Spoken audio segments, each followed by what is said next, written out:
Mental health challenges among young people aged 16 to 25 are increasing. We found that interventions are often limited, with a narrow scope or target audience. They don't cater for the diverse complexity of young people's lives and relationships. Working with young people, First South Bank developed key considerations to help you commission services: biographical specificity, storytelling, leveraging lived experience, engaging spaces, layered participation. Let's start with biographical specificity. Often, interventions are developed or designed with a generic focus, but young people will each have unique and specific needs. Interventions are often run in groups, but this may intimidate some young people. They may feel that they don't belong there or that the groups are not for them. I was a bit skeptical at first, and I was like, how much time is it going to take out my schedule? Is it going to be a hassle? Am I going to have to pay for it? Which was a big thing. We need to relate to young people's everyday contexts. By naming certain issues, young people will see their own situation reflected and be more likely to access the services. So, to consider specificity, don't ask what's wrong with me, ask what's happened to me and what is happening now. Storytelling. Young people's stories offer so much more than just numbers and labels, but they don't feel their voices are truly heard.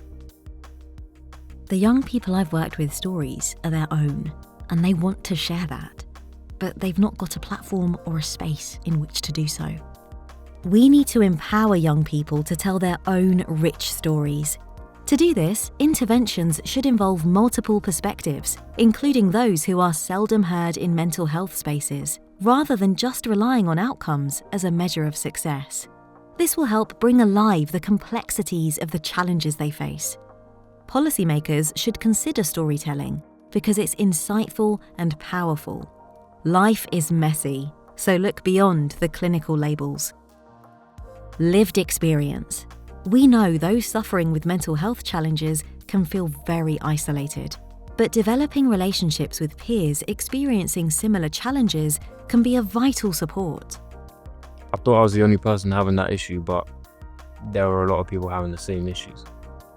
The expertise of people with lived experience of mental health challenges goes beyond support that may come from family, friends, and professionals. I was so glad. I was happy I have someone who can actually call me to check up on how I'm feeling. We need to recognise peer support as a valid intervention in its own right. Local government can build on and offer support and training to those with lived experience so they can help others. Lived experience offers a perspective that cannot be replicated. It's a unique and invaluable resource. Use my expertise, but support me. Value my contribution. Engaging spaces. We need spaces that invite young people in. If you don't empower young people or help them feel relaxed, they're unlikely to engage or open up. I was like, are they going to hate me? Are they going to laugh at me for who I am? I don't want to be there. That was in my head. Some schools have tried to establish well-being spaces, but young people found these were too formal and clinical, and often space was in high demand. Finding and providing appropriate spaces will allow a relationship to flourish between the young person and those offering the intervention, and lead to improvements in mental health for young people. When it comes to engaging spaces, think relaxed, accessible, friendly. Don't box me in. Our final consideration is to offer layered participation. Many young people may be reluctant to engage initially, so before any interventions are offered, we need a personalised meeting with the young person.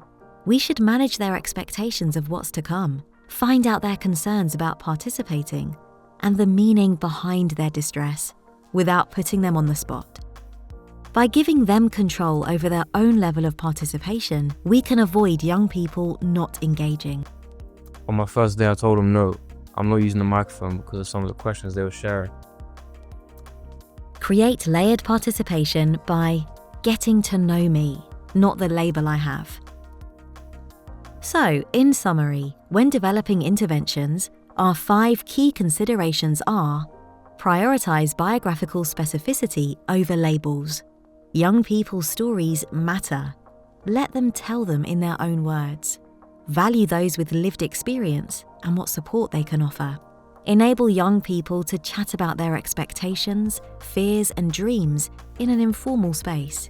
Start with a getting to know you session to hear their story. By following these considerations and accepting that it's the complex stuff that needs the time and space to be explored, we can reframe our services to meet all young people's mental health needs better.